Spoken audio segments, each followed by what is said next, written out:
Bethany Diaspora Church ki nung si Jarabay Chilinao Singh ahan ba magtada Prabhu Jisu Krista gi mingda nung si big salam pizari ngasi Nomazing numit November gi tang ani 2025 Isor na ikoy bunong si biduna sigumba achaba matam pajakraba matam mahaki wahay paminaraga amaga pukning thogat minabagi matam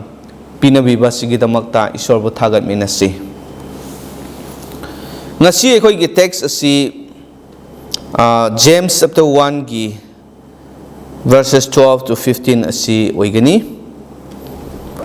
James na kari ekoi da takpi bage haibasi ekoi paminaraga yengminasi Maru oina ekoina nainagadabasi Changyeng ba Khangba mi adu Yaiphabani haibani Blessed is the man who endures temptation. Verse 12 tas maina lai ay pathok sage Changyeng ba Khangba mi adu Yaiphabani maramdi Mahak pu Changyeng labada ibungo bu nungsibasingda pibi gani haina wasak pihiba hingbagi luhub adu mahakna pangjagani verse 13 da themlaba matamda isorna aibu thembani haina kana amatana haidasanu maramdi isorbu phatabana themba ngamde aduga isorna mi kana amatabu themde adubu mahak masagi hakchangi apambana chingthoktuna phajil labada mi khuding makpu themdoi hakchangi pamba aduna miro labada pap poi aduga pap aduna mapung pharabada siba thokhali Actually now sing masida themba haibani natraga Changyeng ba masida temptation English ki wahai da temptation haibasi aikoi na mamang da pakhiba Changyeng tauba testing trials haibaduga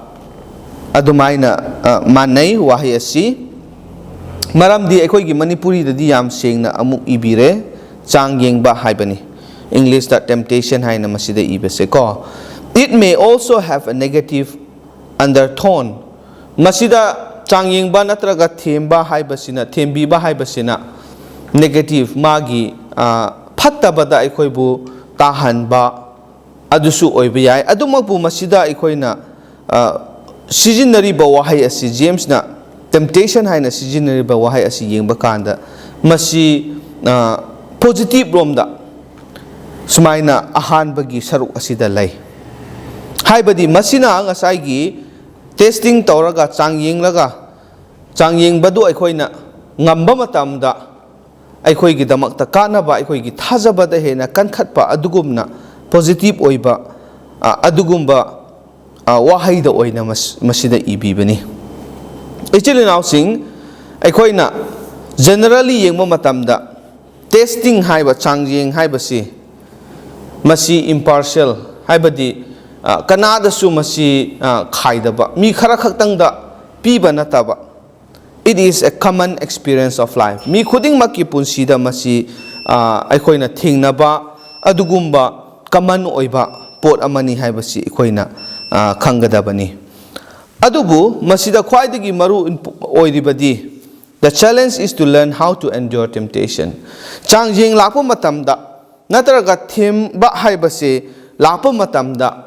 aikoina karam haina madu mayoknagani haibasi masi hena maru oi maduda aikoina tawgadabasi karino haiba kanda endure khangba masi aikoina khangba haigadabani khangbasi aikoi ngamdragadi ngasai athemba aduda aikoi tugani natraga Changyeng aduda aikoi maithigani aikoi maduda mai pakpa ngamloi aduna ꯑꯩꯈꯣꯏꯅ temptation lakpa matamda positive approach asi yam darkar oye masi ꯑꯩꯈꯣꯏꯅ ꯐꯖꯅ ꯑꯐꯕꯔꯣꯝꯗ ꯃꯁꯤ ꯑꯩꯈꯣꯏꯅ ꯌꯦꯡꯂꯒ ꯃꯗꯨ ꯑꯩꯈꯣꯏꯅ ꯉꯝꯒꯗꯕ ꯉꯝꯅꯅꯕ ꯍꯣꯠꯅꯕꯁꯤ Apostle James na ꯑꯩꯈꯣꯏꯗ ꯇꯥꯛꯄꯤꯕ ꯑꯗꯨꯅꯤ. It is possible to adopt a positive approach towards temptation. Temptation hairaga themba natraga changjeng lakpa khudingmak asi ꯑꯩꯈꯣꯏꯒꯤꯗꯃꯛꯇ ꯐꯠꯇꯅꯤꯡꯉꯥꯏ ꯅꯠꯇ꯭ꯔꯒ ꯐꯠꯇꯕ ꯇꯧꯅꯤꯡꯉꯥꯏ ꯐꯠꯇꯕꯗꯨꯗ ꯇꯥꯅꯤꯡꯉꯥꯏ ꯈꯛꯇꯪꯒꯤꯗꯃꯛꯇ ꯂꯥꯛꯄ ꯅꯠꯇꯦ ꯍꯥꯏꯕꯁꯤ ꯑꯩꯈꯣꯏꯅ ꯈꯪꯁꯤ. ꯃꯁꯤ biblical perspective-ꯇ ꯑꯩꯈꯣꯏꯅ ꯃꯁꯤ ꯎꯕ ꯐꯪꯕꯅꯤ ꯀꯣ. ꯃꯁꯤꯗ the key is to learn how to endure ꯑꯗꯨꯅꯤ. ꯀꯔꯝꯍꯥꯏꯅ ꯑꯩꯈꯣꯏ ꯈꯥꯡꯒꯅꯤ, ꯃꯁꯤ ꯀꯔꯝꯍꯥꯏꯅ ꯑꯩꯈꯣꯏꯅ joy ꯇꯧꯒꯅꯤ, ꯃꯁꯤ ꯑꯩꯈꯣꯏ ꯀꯔꯝꯍꯥꯏꯅ ꯉꯝꯒꯅꯤ ꯍꯥꯏꯕꯁꯤ ꯃꯁꯤ ꯈ꯭ꯋꯥꯏꯗꯒꯤ ꯃꯔꯨꯑꯣꯏꯕ ꯑꯩꯈꯣꯏꯅ ꯈꯪꯒꯗꯕ ꯑꯗꯨꯅꯤ. The word endure has a number of nuances. 하이버디 endure ꯈꯥꯡꯕ 하이버시 동안 동안바 와하이 잉글리시ꯗꯗꯤ ꯂꯩ. ꯃꯁꯤ ꯑꯍꯥꯟꯕꯗ patience. Patience 하이버디 ꯀꯔꯤ 하이ꯒꯅꯤ? 마tam ꯆꯪꯕ ꯃꯗꯨꯗ ꯑꯩꯈꯣꯏꯅ ꯑꯗꯨꯝ ꯉꯥꯏꯕ ꯀꯟꯕ 하이버시ꯗꯔꯀꯥꯔ ꯑꯣꯏꯌꯦ. ꯑꯗꯨꯒ perseverance ꯂꯦꯞꯇꯕ ꯑꯩꯈꯣꯏꯅ ꯀꯔꯤꯒꯨꯝꯕ ꯑꯃ ꯉꯥꯏꯕ ꯅꯠꯇ꯭ꯔꯒ ꯀꯔꯤꯒꯨꯝꯕ ꯑꯃ ꯐꯪꯅꯅꯕ ꯍꯣꯠꯅꯕꯗ ꯑꯩꯈꯣꯏ ꯂꯦꯞꯇꯅ ꯍꯣꯠꯅꯕ ꯑꯗꯨꯒ ꯉꯥꯏꯕ ꯃꯄꯨꯡ ꯐꯥꯕ ꯑꯩꯈꯣꯏꯅ ꯉꯝꯕ ꯑꯗꯨ ꯉꯥꯏꯕ ꯃꯥꯏ ꯄꯥꯛꯄ ꯉꯥꯏꯕ ꯑꯗꯨꯃꯥꯏꯅ ꯑꯩꯈꯣꯏꯅ ꯉꯥꯏꯒꯗꯕ ꯍꯥꯏꯕꯅꯤ endurance. ꯏꯆꯤꯜ ꯏꯅꯥꯎꯁꯤꯡ ꯑꯩꯈꯣꯏꯒꯤ ꯄꯨꯟꯁꯤꯗ ꯆꯥꯡꯌꯦꯡ ꯑꯁꯤ ꯇꯣꯉꯥꯟ ꯇꯣꯉꯥꯟꯕ ꯃꯑꯣꯡꯗ ꯂꯥꯛꯑꯦ. ꯈꯔꯅ ꯈꯨꯗꯛꯇ ꯂꯥꯛꯑꯒ ꯈꯨꯗꯛꯇꯨꯗ ꯑꯩꯈꯣꯏꯅ ꯑꯗꯨꯝ ꯊꯦꯡꯅꯔꯒ ꯑꯩꯈꯣꯏꯅ ꯉꯝꯕ, ꯈꯔꯅ ꯂꯥꯛꯑꯒ ꯀꯨꯏꯅ ꯑꯩꯈꯣꯏꯗ ꯃꯗꯨ ꯂꯩꯕ ꯊꯥꯗꯣꯛꯇꯕ, ꯃꯗꯨ ꯉꯝꯅꯅꯕ ꯑꯩꯈꯣꯏꯅ ꯍꯣꯠꯅꯕꯗ ꯃꯇꯝ ꯆꯪꯅ ꯑꯩꯈꯣꯏꯅ ꯈꯥꯡꯕꯒ ꯂꯣꯏꯅꯅ ꯑꯩꯈꯣꯏꯅ ꯍꯣꯠꯅꯕ. ꯑꯦꯛꯖꯥꯝꯄꯜ ꯑꯃꯗ ꯂꯥꯏꯅꯥ ꯅꯥꯔꯕ ꯑꯩꯈꯣꯏꯅ ꯅꯥꯕ ꯃꯇꯝꯗ ꯅꯥꯕ ꯍꯥꯏꯕꯁꯤ ꯈꯔ ꯁꯥꯊꯤꯔꯕ ꯅꯠꯇ꯭ꯔꯒ ꯈꯔ ꯁꯦꯔꯤꯌꯁ ꯑꯣꯏꯈ꯭ꯔꯕ ꯈꯔ ꯀꯟꯈ꯭ꯔꯕꯗꯤ ꯃꯁꯤ ꯍꯦꯛꯇ ꯂꯥꯏꯅ ꯐꯕ ꯉꯝꯗꯦ, ꯃꯇꯝ ꯆꯪꯏ. ꯃꯗꯨꯒꯤ ꯃꯅꯨꯡꯗꯨꯗ ꯑꯩꯈꯣꯏꯒꯤꯗꯃꯛꯇ ꯆꯥꯡꯌꯦꯡ ꯀꯌꯥ ꯑꯃ ꯂꯥꯛꯀꯅꯤ. ꯃꯗꯨꯗ ꯑꯩꯈꯣꯏ ꯄꯨꯛꯅꯤꯡ ꯍꯟꯊꯅꯤꯡꯉꯥꯏ, ꯏꯁꯣꯔꯗ ꯋꯥꯔꯧꯅꯤꯡꯉꯥꯏ ꯅꯠꯇ꯭ꯔꯒ ꯑꯩꯈꯣꯏ ꯋꯥꯈꯟꯗ ꯄꯨꯛꯅꯤꯡꯗ ꯐꯥꯎꯕ ꯄꯥꯞꯇ ꯇꯥꯕ ꯌꯥꯕ ꯀꯌꯥ ꯑꯃꯁꯨ ꯁꯨꯃꯥꯏꯅ ꯂꯥꯛꯀꯅꯤ. ꯑꯊꯦꯝꯕ ꯑꯗꯨꯁꯨ ꯂꯥꯛꯀꯅꯤ. ꯑꯗꯨꯃꯛꯄꯨ ꯃꯗꯨ ꯃꯌꯥꯝꯒꯤ ꯃꯔꯛ ꯑꯗꯨꯗ ꯑꯩꯈꯣꯏꯅ ꯈꯥꯡꯂꯒ ꯑꯩꯈꯣꯏꯒꯤ ꯊꯥꯖꯕꯗꯨꯗ ꯆꯦꯠꯅ ꯀꯣꯟꯁꯜꯂꯒ ꯏꯁꯣꯔꯗ ꯑꯩꯈꯣꯏ ꯅꯛꯅ ꯂꯩꯔꯒ ꯑꯩꯈꯣꯏꯅ ꯑꯩꯈꯣꯏꯒꯤ ꯆꯥꯡꯌꯦꯡ ꯑꯗꯨ ꯉꯝꯕ, ꯑꯩꯈꯣꯏꯅ ꯑꯩꯈꯣꯏꯒꯤ ꯑꯊꯦꯝꯕꯗꯨ ꯉꯝꯕꯤꯕ, ꯃꯁꯤ ꯑꯩꯈꯣꯏꯅ ꯌꯦꯡꯕ ꯀꯥꯟꯗ ꯑꯗꯨꯒꯨꯝꯕꯁꯨ ꯂꯩ ꯍꯥꯏꯕꯁꯤ ꯈꯪꯕ ꯉꯝꯃꯤ. ꯑꯗꯨꯅ ꯏꯆꯤꯜ ꯏꯅꯥꯎꯁꯤꯡ ꯃꯔꯨ ꯑꯣꯏꯕꯗꯨꯗꯤ ꯈꯥꯡꯕ ꯀꯟꯕꯁꯤ ꯌꯥꯝꯅ ꯃꯔꯨ ꯑꯣꯏ. ꯉꯥꯏꯍꯥꯛꯇꯪꯒꯤ ꯈꯥꯡꯕ ꯀꯟꯕ ꯅꯠꯇꯕ ꯌꯥꯝ ꯁꯥꯡꯅ ꯐꯥꯎꯕ ꯈꯥꯡꯕ ꯉꯝꯕ ꯑꯗꯨꯒꯨꯝꯕ ꯄꯥꯡꯒꯜ ꯑꯗꯨ ꯌꯥꯝꯅ ꯃꯊꯧ ꯇꯥꯏ. ꯑꯗꯨꯅ ꯃꯈꯥ ꯑꯩꯈꯣꯏꯅ ꯌꯦꯡꯕ ꯀꯥꯟꯗ if he endures, ꯃꯥꯅ ꯀꯔꯤꯒꯨꯝꯕ ꯈꯥꯡꯕ ꯃꯇꯝꯗ ꯈꯥꯡꯕ ꯉꯝꯈ꯭ꯔꯕ ꯃꯇꯝꯗ ꯀꯔꯤ ꯑꯣꯏꯒꯅꯤ? He would be approved. ꯃꯗꯨꯗ ꯏꯁꯣꯔꯗꯒꯤ ꯃꯥꯅ ꯈꯥꯡꯕ ꯉꯝꯕꯒꯤ ꯅꯠꯇ꯭ꯔꯒ ꯃꯥꯏ ꯄꯥꯛꯄꯒꯤ approval ꯑꯗꯨ ꯂꯥꯛꯀꯅꯤ. ꯃꯗꯨ approve ꯇꯧꯒꯅꯤ. ꯃꯗꯨꯗꯤ ꯀꯔꯤꯅꯣ ꯍꯥꯏꯕ ꯀꯥꯟꯗ ꯃꯍꯥꯛꯁꯤ ꯆꯥꯡꯌꯦꯡ ꯑꯗꯨꯗ ꯃꯥꯁꯤ ꯃꯥꯏ ꯄꯥꯛꯑꯦ. He is tested. ꯀꯔꯤꯒꯨꯝꯕ ꯄꯣꯠꯆꯩ ꯑꯃ ꯑꯩꯈꯣꯏꯅ ꯂꯧꯕ ꯃꯇꯝꯗ ꯈꯔ ꯗꯨꯀꯥꯟ ꯈꯔꯗꯗꯤ tested 하이나 okay tested 하이나 타바 야we ꯑꯩꯈꯣꯏꯅ 우버. ꯃꯁꯤ ꯃꯣꯏꯅ ꯌꯣꯟꯗ꯭ꯔꯤꯉꯩꯗ ꯗꯨꯀꯥꯟꯗ ꯊꯝꯗ꯭ꯔꯤꯉꯩꯗ ꯍꯥꯟꯅ ꯇꯦꯁ ꯇꯧꯔꯒ ꯃꯗꯨ ꯍꯥꯟꯅ ꯆꯥꯡꯌꯦꯡ ꯇꯧꯔꯒ ꯌꯥꯔꯦ ꯍꯥꯏꯕ ꯄꯣꯠ ꯑꯗꯨ ꯃꯈꯣꯏꯅ ꯄꯨꯊꯣꯛꯔꯒ ꯌꯣꯟꯕꯅꯤ. ꯑꯗꯨꯒꯨꯝꯅ ꯑꯩꯈꯣꯏꯒꯤꯁꯨ approve ꯇꯧꯕ, ꯃꯁꯤ ꯇꯦꯁ ꯇꯧꯔꯒ ꯌꯥꯔꯦ ꯍꯥꯏꯕꯒꯤ ꯄꯣꯠ ꯑꯗꯨ ꯁꯨꯃꯥꯏꯅ ꯎꯠꯄꯤꯕ ꯑꯃ ꯂꯥꯛꯀꯅꯤ. The taste shows his true colors. ꯃꯁꯤꯒꯤ ꯆꯥꯡꯌꯦꯡ ꯑꯁꯤꯅ ꯃꯍꯥꯛ ꯑꯁꯤ ꯇꯁꯦꯡꯅ ꯊꯥꯖꯕ ꯂꯩꯇꯦ ꯍꯥꯏꯕ ꯑꯁꯦꯡꯕ ꯑꯆꯨꯝꯕꯗꯣ ꯃꯁꯤꯗ ꯎꯔꯤꯕꯅꯤ. ꯏꯆꯤꯜ ꯏꯅꯥꯎꯁꯤꯡ, ꯃꯁꯤ ꯑꯩꯈꯣꯏꯒꯤ ꯊꯥꯖꯕꯗꯁꯨ ꯑꯩꯈꯣꯏꯒꯤ ꯄꯨꯟꯁꯤ ꯑꯁꯤꯗ ꯃꯁꯤ ꯑꯩꯈꯣꯏꯅ ꯇꯦꯁꯇꯤꯡ ꯑꯁꯤ ꯌꯥꯎꯗ꯭ꯔꯒꯗꯤ ꯃꯁꯤꯅ ꯆꯨꯝꯃꯤ ꯃꯁꯤꯅ ꯆꯨꯝꯗꯦ masina sengle sengde haibado ikhoina khangma ngamde adubu testing asi changyeng asi lakpa matamda khuding makki asengba adu uba ngami. God approves of his faith and character. Changyeng laaga natraga athemba laaga mahakna khangba kanbaga loinana ngamkhraba matamda ishorna mahakki thajabasi asengba achumba oire. Mahak ase magi lamchat sajatta afaba mi adu oire haibasi ishordagi kari haigani mayek senghanba approve tawba adu masida ikhoida uhanbani. Aduga makha tarakpada ikhoina kari uba phangi sigumba athemba natraga changyeng sing asi mai paklaba matamda ngamkhraba matamda mahak adu hingbagi luhup adu panghangani haibani. He will receive a crown of life. Masi crown of life hingbagi luhup haibase victor's crown haina su khangnai. Victor's crown haibadi victor haibadi lan ngamba mi adubuni. Karigumba amada mahakna kari haigani lan soknaraga natraga karigumba amada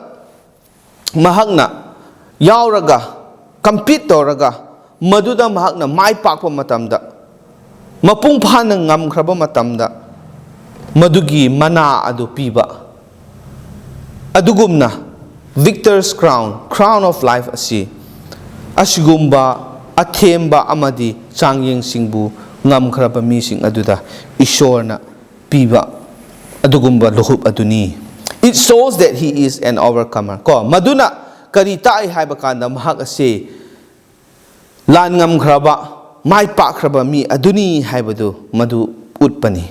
He is given a crown of victory. Ko lan ngambagi mai pakpagi luhup adu pibi khrabani mangonda. It also called the crown of life. Masi hingbagi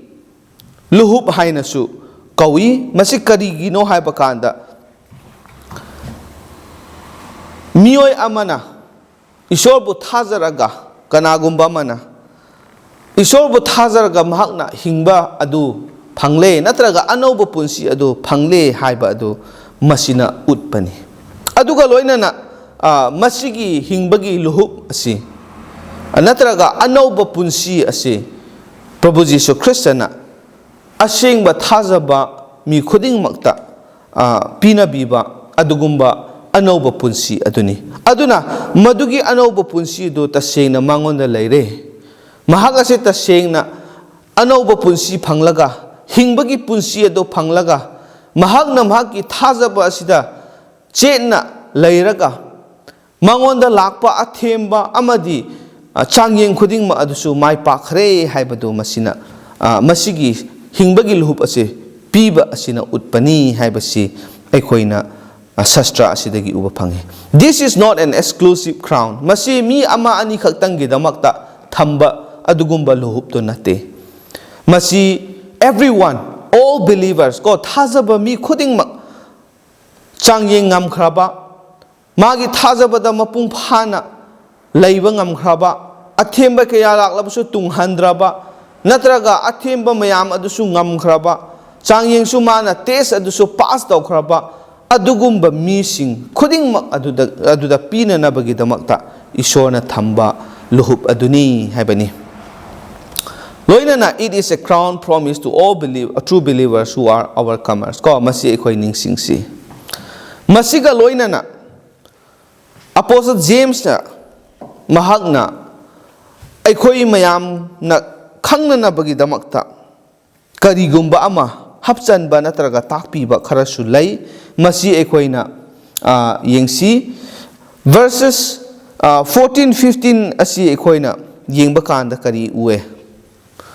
temptation asi lanna interpret tauba haibadi masigi wahai asi lanna handoaga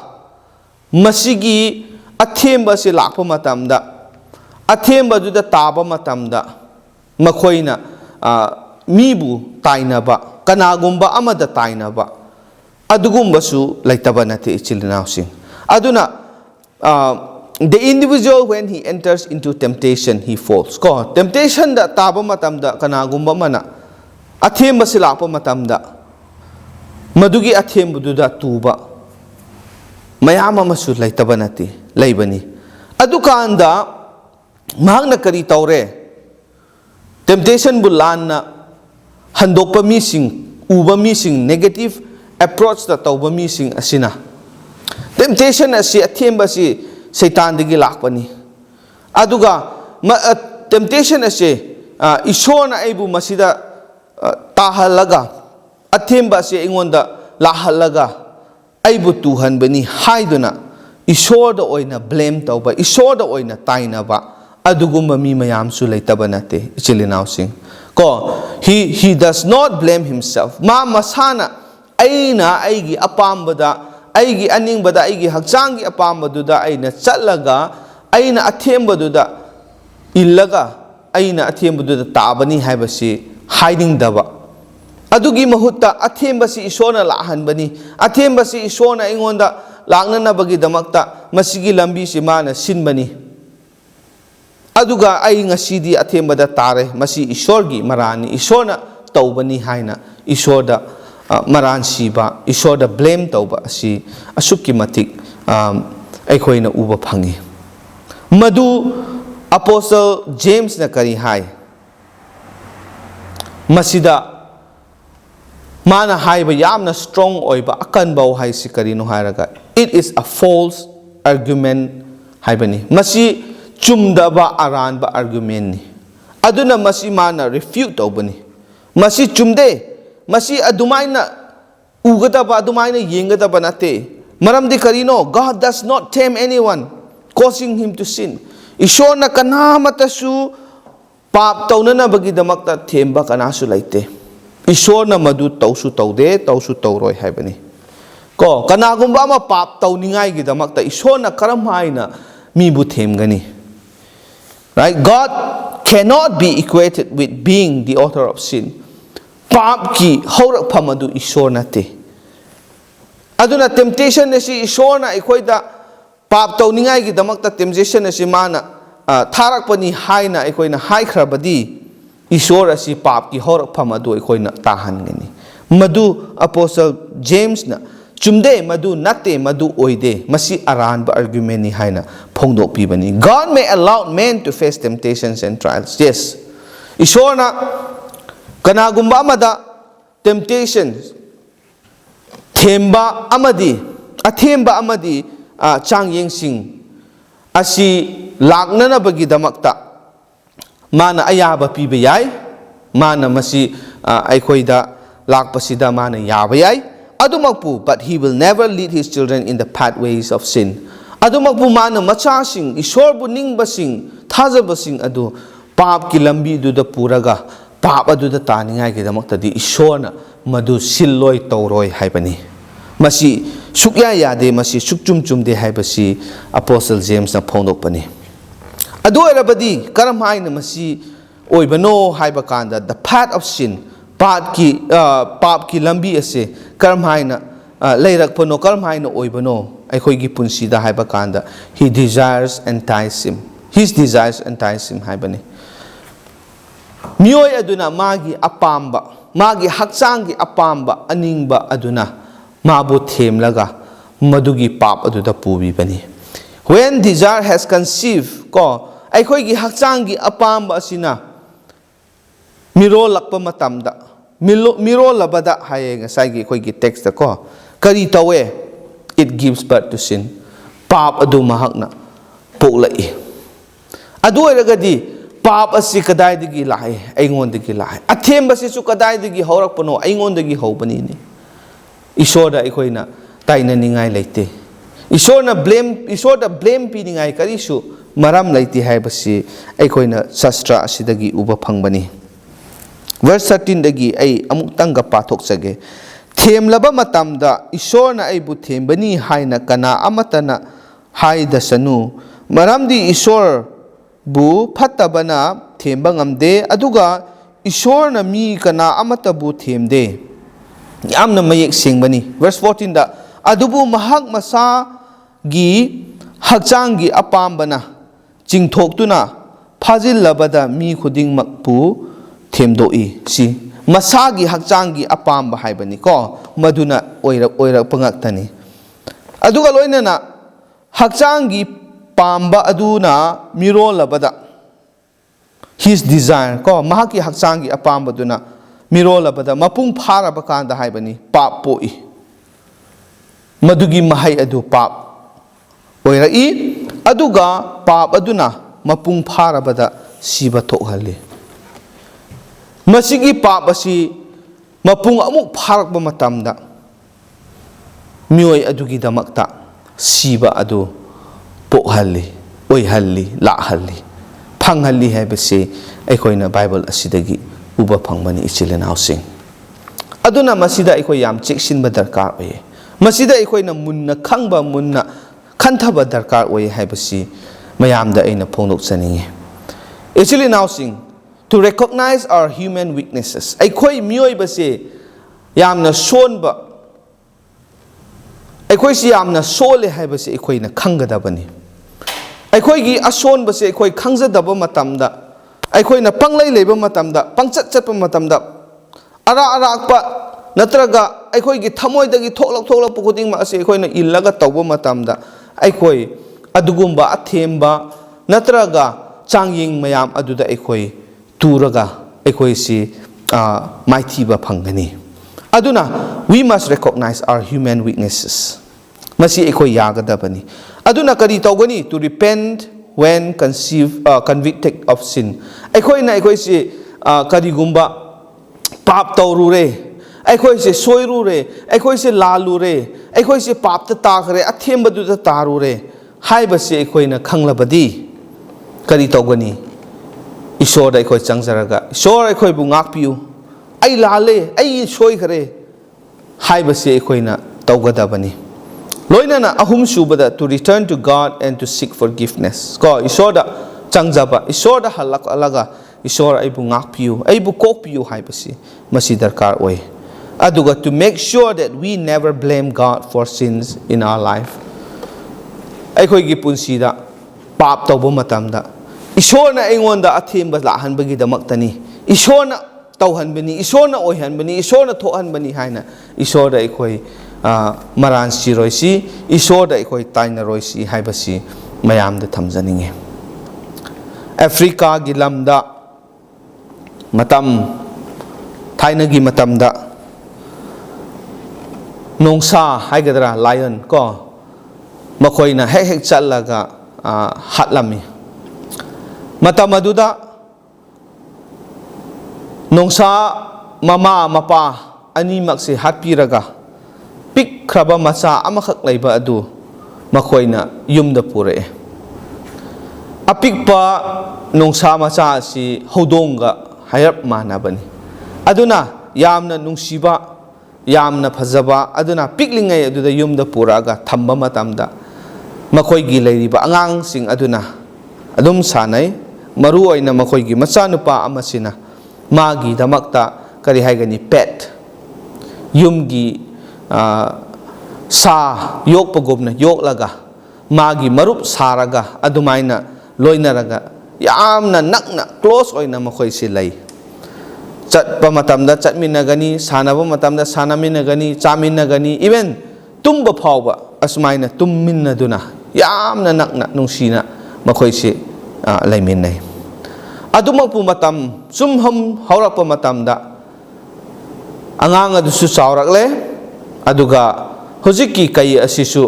nongsa asisu ngasai macha oirambado pisak piklambado hojikti chawrae aduna khun adugi ningthau aduna kari hai ibungo nangi nongsa se masida khun asida adum thamba yararoi maramdi mahak chawre aduga khun gi mi sing khuding makna loina kinare nupi angang sing aduna masi nang tawganu yaragadi masigi nongsa se thuna lapna thamgro karigumba ama tawdragadi yararoi haina haiba matamda nupa macha se masu ya yade maramdi mohoi piklingai de giloina rakpanina thadok ningde aduna aroi bada kari tawe nang adu yadaba su ya yaroi haiba matamda mahakna kari hai ai adu yaba ngamloi aduna ningthau na haibadi nang asida leiba yararoi khun asida nang leiba yararoi nongsa asiga adum loina ge hairabadi haiba kanda nupa macha si mahaki nongsa si puraga mahak si lamda chakre chatpa matung asida matam khara leiraga nupa macha si magi khong asida khitang sokhraba sokpa matamda i si tholae magi khongdagi tholakpa i asokpadagi tholakpa i ado mahaki nongsa magi marup aduna lek lakpa matamda marai sina lek lakpa matamda ngasai nongsa gi manung asida tongan ba karigumba ama phawgare mamang dadi masi athongba sa ta charak pani yumda leibani na aduma pujikti i ahingba i si mahakna lek laga charak pa matamdadi mangonda karigumba amadi phawgare aduna mahakki maong asi honglae honglakpa matung asida ngasai gi magi marup mabu yolakpa magi loinaba nupa macha sina yengba kanda masu kire karino ngasin tawrise magi maong si yam tongan khare da ko haina aduma pu ikui kuidana makoi si smaina dum khangdaba gumna chatlaga loinare adubu ikhang khanghaudana nongsa duna hujikki nupa macha du do onsallaga mahak asi hatok piraga chathok khare aduga nungdang amasida nungdang oirakpa matamda kari tawre magi mama mapa sing aduna macha nupa adu koi thi bakanda phangdre aduga di kari tawrame mahaki hakchang ado machet khaina nongsa aduna segairaga hatok laga chathok lamlaga nongsa adu mafam adudagi lapna chattuna madudagi mahak asi uba phangkhidre adugumba wari asi lei ichilinaw sing chap manana pap asisu aikoina karisu nateda masidi yaida masidi tauba yaida masidi karisu kaidida haina aikoina laina khandoklaga thamba matamda sum chawrpa matamda aikoigi damakta kari tholakani siba adu purakani aduna pap haibasi aikoi tuna aikoina isorda haijagadabani kokpiyo haina isorda khoi phongdok chagadabani adudagi ekhoi mai olakpa repent tauba asi darkar oye pap ki lambi da chatlamba tarabasu madudagi ekhoina tung olaklaga isorgi lambi do oina chatpa si ekhoi yamna maru oina khanpham thoi chilinaw sing aduna ichilinaw sing ekhoi ngasi taminari ba isorgi wahai asina ekhoi gi thamoi da thabak tawbiduna ekhoina athemba da tadaningai ekhoi athemba na ngamdaningai natraga Changyeng da ekhoi tudaningai hena mapung phana madu ekhoina lan ngamningai gi damakta victor's crown adu phangba ngamningai gi damakta lan ngamba singi luhup adu hingbagi luhup adu ekhoi phangba ngamningai oina hotnasi aduga kadigumba ekhoina papta taba matamda isorda kaidongai dasu or kaidonung dasu isorda ekhoi